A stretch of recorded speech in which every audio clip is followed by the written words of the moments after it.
അരുൺ, ഇപ്പോൾ ഈ കേന്ദ്ര സർക്കാരിൻ്റെ ഈ നയങ്ങൾക്കെതിരെ ഇപ്പോൾ രാജ്യവ്യാപകമായി ജയിൽ നിറയ്ക്കൽ സമരമാണ്. കോഴിക്കോട് നിന്നുള്ള വിവരങ്ങൾ എന്തൊക്കെയാണ്? നമുക്കറിയാം ഈ ലേബർ കോഡിനെതിരെയൊക്കെയാണ് ഈ സമരം മുന്നിട്ടിറങ്ങുന്നത്. ഈ ഏറ്റവും കൂടുതൽ നമുക്കറിയാം ഈ കോറോ ഹെൽത്ത് കമ്പനി കേരളത്തിലെ ഏറ്റവും വലിയ ഉദാഹരണമാണ്. കോറോ ഹെൽത്ത് ഈ കോഴിക്കോടും കൊച്ചിയിലും 800-ലധികം വരുന്ന ആൾക്കാരെ പിരിച്ചുവിടുന്ന ഒരു സാഹചര്യം ഉണ്ടായി. ഒരു കോർപ്പറേറ്റ് സ്ഥാപനത്തിൽ പോലും ഒരു തൊഴിൽ സുരക്ഷിതത്വം ഇല്ല എന്നത് കാട്ടിത്തന്നതാണ് ആ സംഭവം.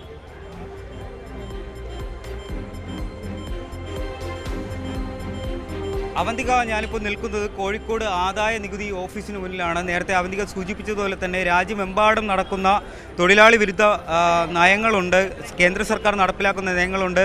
നേരത്തെ അവന്തിക സൂചിപ്പിച്ച ഒരു കമ്പനി ഒരു ഉദാഹരണം മാത്രമാണ്. ലോകത്ത് എമ്പാടുമുള്ള രാജ്യത്ത് എമ്പാടുമുള്ള കോർപ്പറേറ്റ് നിയന്ത്രിത മേഖലകളിലെല്ലാം കേന്ദ്ര സർക്കാരിൻ്റെ താൽപ്പര്യത്തോടു കൂടി നടപ്പിലാക്കുന്ന തൊഴിൽ നയങ്ങളുണ്ട്. അതിൽ പ്രതിഷേധിച്ചാണെന്ന് രാജ്യവ്യാപകമായി CITUവിൻ്റെ നേതൃത്വത്തിൽ ഇന്ന് രാജ്യവ്യാപക പ്രതിഷേധം സംഘടിപ്പിക്കുന്നു. ഇന്ന് രാവിലെ 6 മണിയോട് തന്നെ വലിയൊരു പ്രാതിനിധ്യം ഇന്ന് ഈ കോഴിക്കോട് ആദായ നികുതി ഓഫീസിന് മുന്നിൽ നടക്കുന്ന പ്രതിഷേധ ഈ ധർണയിൽ ഉണ്ട്. ഇന്ന് 9 മണിയോടുകൂടി CITU അഖിലേന്ത്യാ ജനറൽ സെക്രട്ടറി എളമരം കരീം ഈ പ്രതിഷേധ ഉപരോധം ഇന്ന് ഉദ്ഘാടനം ചെയ്യും. അതോടൊപ്പം തന്നെ വലിയ രീതിയിലുള്ള ഇന്ന് രാവിലെ 6 മണിയോടെ തന്നെ ഈ നൂറുകണക്കിന് ആളുകളാണ്, പ്രവർത്തകരാണ് ഈ ആദായ നികുതി ഓഫീസിന് മുന്നിൽ തടിച്ചുകൂടിയിരിക്കുന്നത്. ഇതുമായി ബന്ധപ്പെട്ടുള്ള നമുക്ക് പറയാം, കാരണം പല രീതിയിലുള്ള നയങ്ങളാണ് ഇപ്പോൾ നടത്തിക്കൊണ്ടിരിക്കുന്നത്.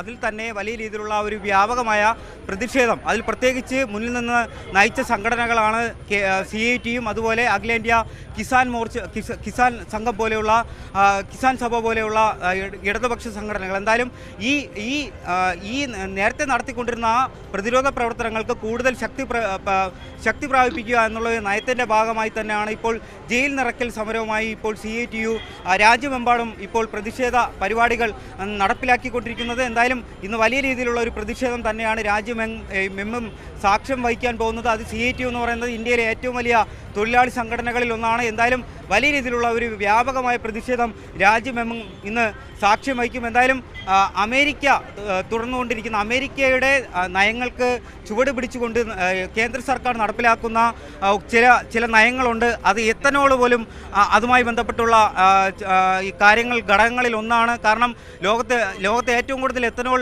ഉൽപ്പാദിപ്പിക്കുന്ന രാജ്യങ്ങളിൽ ഒന്നാണ് അമേരിക്ക. അതിൽ മുൻപന്തിയിൽ നിൽക്കുന്ന അമേരിക്കയാണ്. അമേരിക്കയിൽ നിന്ന് ഈ പെട്രോൾ വാങ്ങി എത്രയും ഇന്ധനം ഇതിൽ കലർത്തിക്കൊണ്ട് സാധാരണക്കാരൻ്റെ നടുവൊടിക്കുക, അത് സാധാരണക്കാരൻ്റെ ദൈനംദിന ബജറ്റിനെ ബാധിക്കുക എന്നുള്ള കാര്യങ്ങളെല്ലാം ഇതിൽ ചർച്ചയായി വരും. അതോടൊപ്പം തന്നെ ഈ തൊഴിൽ ദിനങ്ങളെ വെട്ടിച്ചുരുക്കുക, തൊഴിൽ ദിനങ്ങളുടെ ഇതുമായി ബന്ധപ്പെട്ടുള്ള ദൈർഘ്യം വർദ്ധിപ്പിക്കുക, 8 മണിക്കൂർ എന്ന് പറയുന്ന 12-16 മണിക്കൂറുകൾ നിയന്ത്രണമില്ലാതെ നടപ്പിലാക്കുക.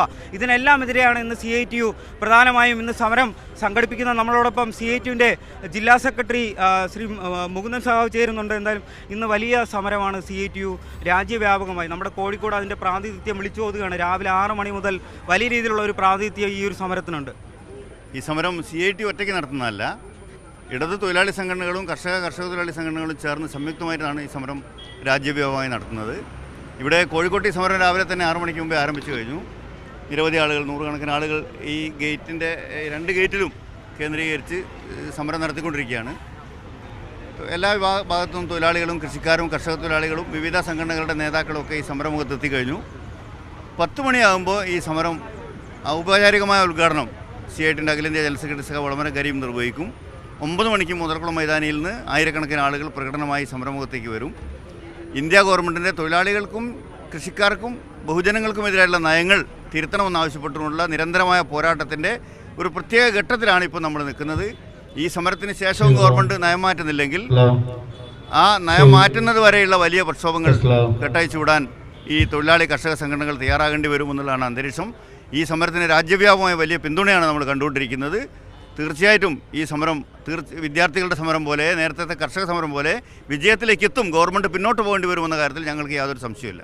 ജയിൽ തിരക്കൽ സമരമാണ് ഉദ്ദേശിക്കുന്നത്. അങ്ങനെ അറസ്റ്റ് നടപടികളിലേക്ക് മറ്റു നടപടികളിലേക്ക് പോവുകയാണെങ്കിൽ എങ്ങനെയായിരിക്കും പ്രവർത്തകരുടെ ഒരു പ്രതികരണം? എങ്ങനെയായിരിക്കും?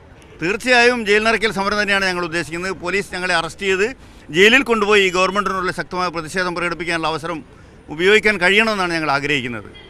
വേറെ മറ്റ് സമാധാനത്തിൻ്റെ മാർഗ്ഗമാണ്, പൂർണ്ണമായും സമാധാനത്തിൻ്റെ മാർഗ്ഗമാണ് ഞങ്ങൾ അവലംബിക്കുന്നത്. പോലീസുമായിട്ടോ മറ്റധികാരികളുമായിട്ടോ വേറെ ഒരു ബലപ്രയോഗത്തിൻ്റെയോ ഏറ്റുമുട്ടലിൻ്റെയോ ലക്ഷ്യം ഞങ്ങൾക്കില്ല. അവരല്ല ഞങ്ങളുടെ ശത്രുക്കൾ. ഇന്ത്യ ഗവൺമെൻറ്റും അതിൻ്റെ പോളിസിയാണ് ഞങ്ങളുടെ ശത്രുക്കൾ. അതാണ് ഞങ്ങൾ അത് തന്നെയാണ് CITU ജില്ലാ സെക്രട്ടറിയും പറയുന്നത്.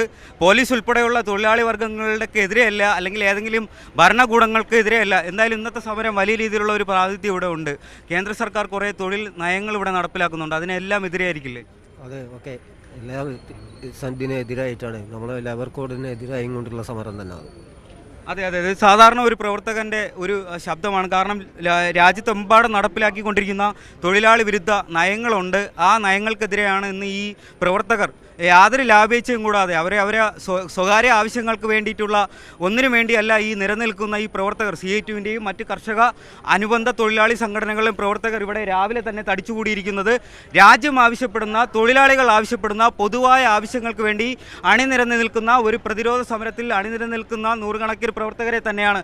ഇനിയിപ്പോൾ ആ സമരം ഈ 10 മണിയോടുകൂടി CITU അഖിലേന്ത്യാ ജനറൽ സെക്രട്ടറി സഖാവ് എളമരം കരീം ഈ പ്രതിഷേധ സമരം ഉദ്ഘാടനം ചെയ്യുന്നതോടുകൂടി ഇനി വരുന്ന മണിക്കൂറുകളിൽ കൂടുതൽ പ്രവർത്തകർ ഈ കോഴിക്കോട് ആദായ നികുതി ഓഫീസിന് മുന്നിലേക്ക് ഒഴുകിയെത്തും. വലിയ രീതിയിലുള്ള ഒരു പ്രതിഷേധ പരിപാടി തന്നെയാണ് കോഴിക്കോട് നഗരം ഇന്ന് CITUവിൻ്റെ നേതൃത്വത്തിൽ ഇന്ന് കാത്തുസൂക്ഷിക്കുക. അവന്തിക. അരുൺ, ഈ സാധാരണ തൊഴിലാളികളും കർഷകരും ഒക്കെ ഈ സമരത്തിലേക്ക് വന്ന പങ്കാളികളാകണമെങ്കിൽ ഈ കേന്ദ്ര സർക്കാരിൻ്റെ തൊഴിലാളി കർഷക വിരുദ്ധ നടപടികളിൽ ജനം പൊറുതിമുട്ടി എന്ന് വേണ്ടേ കരുതാൻ? നമുക്ക് പ്രതികരണങ്ങൾ തന്നെ നോക്കാം. ഇവിടെ നിൽക്കുന്ന പ്രതികരണങ്ങൾ നോക്കാം. കാരണം നേരത്തേക്ക് 8 മണിക്കൂർ ജോലി എന്നൊക്കെ ഉള്ള ഒരു നമ്മൾ കുറേ കേട്ടിട്ടുള്ളതാണ്. ആ 8 മണിക്കൂർ 12 ആവുന്നു, 16 ആവുന്നു. ഒരു നിയന്ത്രണമില്ലാതെയൊക്കെയാണ് ചിലയിടങ്ങളിൽ തൊഴിലെടുപ്പിക്കുന്നത്. അതിനും കൂടി വേണ്ടിയിട്ടല്ലേ ഈ സമരം? തീർച്ചയായിട്ടും തൊഴിലാളി ദ്രോഹത്തിന് എതിരായിട്ടുള്ള ശക്തമായ പ്രതിഷേധം തന്നെയാണ്. അതെ, ഇതാ നമ്മുടെ ഒരു മുതിർന്ന ഒരു പൗരൻ നമ്മളെ കൂടെ ഉണ്ട്. കാരണം രാജ്യത്ത് തലമുറയായി ഈ നടന്ന കാര്യങ്ങളെല്ലാം കണ്ട് ഒരു മുത്തശ്ശൻ എന്ന് തന്നെ പറയാം. മുത്തശ്ശൻ എൻ്റെ കൂടെ ഉണ്ട്. മുത്തശ്ശൻ, എങ്ങനെയാണ് ഇപ്പോഴത്തെ ഈ ഒരു സമരത്തിൽ പങ്കെടുക്കുന്നത്? തൊഴിലാളി വർഗം കഴിഞ്ഞ കാലങ്ങളിൽ നടത്തിയിട്ടുള്ള സമരത്തിൻ്റെ തീക്ഷണമായ സമരത്തിൻ്റെ ഫലമായിട്ടാണ് തൊഴിലാളികൾക്ക് ജോലി സ്ഥിരത, ജോലി സമയം ക്രമീകരിക്കലെല്ലാം വന്നത്. 8 മണിക്കൂർ ജോലി, 8 മണിക്കൂർ വിശ്രമം, 8 മണിക്കൂർ വിനോദം. ഇത് ചിക്കാഗോയിലെ തൊഴിലാളികൾ ഐതിഹാസികമായ പോരാട്ടത്തിലൂടെ, പ്രക്ഷോഭത്തിലൂടെ നേടിയെടുത്തിട്ടുള്ളതാണ്. അതാണ് അന്താരാഷ്ട്ര നിലവാരത്തിൽ അംഗീകരിച്ചതാണ്. എല്ലാ രാജ്യങ്ങളും അംഗീകരിച്ചതാണ്. ആ 8 മണിക്കൂർ ജോലിയാണ് ഇന്ന് 10ഉം 12ഉം 14 മണിക്കൂറാക്കി വർദ്ധിപ്പിച്ചത്. ഇപ്പോൾ പല കുത്തക കമ്പനികളിലും 14, 16 മണിക്കൂർ ജോലി ചെയ്യുന്ന കുട്ടികൾ വർദ്ധിപ്പിച്ചിട്ടുണ്ട്. അത് അടിമകളെ പോലും ജോലി എടുക്കുന്ന അവസ്ഥയിലേക്ക് നമ്മുടെ സംസ്ഥാനവും ഇന്ത്യയും മാറിക്കൊണ്ടിരിക്കുക. ഇതാണ് ഇങ്ങനെ സമരം ചെയ്യുന്ന കുട്ടികളെ വെടിവെച്ച് കൊല്ലണമെന്ന് പറയുന്ന നേതാക്കന്മാരാണ് ഇപ്പോൾ ഉള്ളത്. അത് വളരെയധികം മോശമായ, തൊഴിലാളി വിരുദ്ധമായ, തൊഴിലാളി ദ്രോഹകരമായ ഒരു ചിന്തയുടെ ഭാഗം കൂടിയാണ് ആ അഭിപ്രായം. അത് ശരിയായ അഭിപ്രായമല്ല. തൊഴിലാളി വിരുദ്ധമായ പഴയ അടിമത്തത്തിൻ്റെ കാലഘട്ടത്തിലേക്ക് രാജ്യം നീങ്ങണമെന്ന് ആഗ്രഹിക്കുന്നവരുടെ അഭിപ്രായമാണ്. അതെ, അത് തന്നെയാണ്. കാരണം വർഷങ്ങളായി നമ്മുടെ രാജ്യത്ത് ജീവിച്ച ഈ സർക്കാരുകൾക്ക് വോട്ട് ചെയ്യുന്ന നമ്മുടെ ഭരണകൂടത്തിൻ്റെ ഭാഗമായ, ജനാധിപത്യത്തിൻ്റെ ഭാഗമായ ഒരു മുതിർന്ന പൗരൻ്റെ ഒരു അഭിപ്രായമാണ്. എന്തായാലും ഇന്ന് വലിയ രീതിയിലുള്ള ഒരു പ്രതിഷേധ പരിപാടി തന്നെയായിരിക്കും കോഴിക്കോട് നഗരം സാക്ഷ്യം വഹിക്കുക. അതെന്തായാലും ഈ ഒരു സമയമായിട്ടേ ഉള്ളൂ. 6 മണിയോടുകൂടെ തന്നെ നൂറുകണക്കിന് ആളുകൾ ഇപ്പോൾ എത്തിയിട്ടുണ്ട്. 9:30 കൂടിയാണ് ഇവിടെ ഒരു പ്രതിഷേധ സമരം അഖിലേന്ത്യാ ജനറൽ സെക്രട്ടറി എളമരം കരീം ഉദ്ഘാടനം ചെയ്യുക. വരുന്ന സമയങ്ങളിൽ കൂടുതൽ പ്രവർത്തകർ ഇങ്ങോട്ട് എത്തിച്ചേരും. എന്തായാലും ഞാൻ നേരത്തെ പറഞ്ഞ പോലെ തന്നെ വലിയ രീതിയിലുള്ള ഒരു പ്രാതിനിധ്യം കോഴിക്കോട് നടത്തുന്ന ഈ ഒരു പ്രതിഷേധ സമരത്തിലുണ്ടാകും. അവന്തിക.